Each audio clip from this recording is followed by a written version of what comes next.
చూడండి, మీ మైండ్కు మీ వాక్కుల ద్వారా ఇన్స్ట్రక్షన్స్ ఇస్తున్నారు. ఇన్స్ట్రక్షన్ ఇవ్వడం ఏమంటాం? Programming and reprogramming.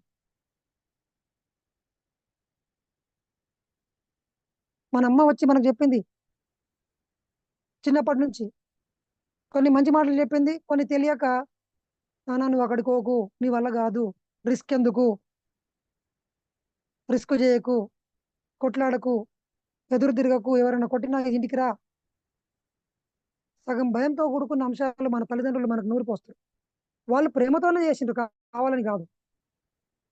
కానీ అవి మన మైండ్లో ఉన్నాయి. అది జీవితాంతం మనం వెంటాడుతూనే ఉంటాయి. మరి ఎట్లా సార్, జరిగిపోయిన డ్యామేజ్ జరిగిపోయింది కదా, ఇంకా ఛాన్స్ లేదా? ఉంది కదా.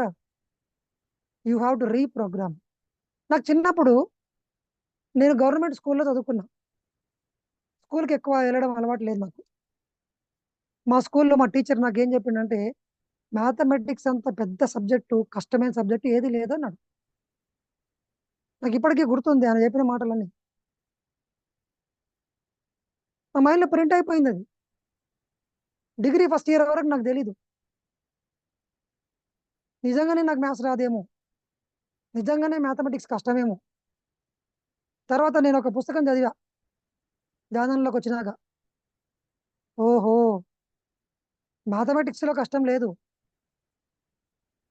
నా మైండ్లో కష్టము అన్న పదం ఉంది. నేనేం చేసినంటే రీప్రోగ్రామింగ్ చేయడం స్టార్ట్ చేసిన. I love mathematics. నాకు మ్యాథ్స్ అంటే ఇష్టము. నాకు ఈసారి మ్యాథమెటిక్స్లో 150కి కనీసం 120, 130 మార్కులు వస్తాయి. ఈజీ నాకు మ్యాథమెటిక్స్ అంటే.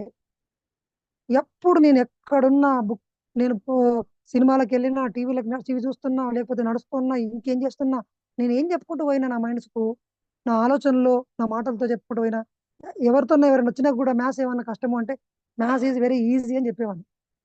వాళ్ళకు కూడా ఈజీ అని చెప్పేవాడిని.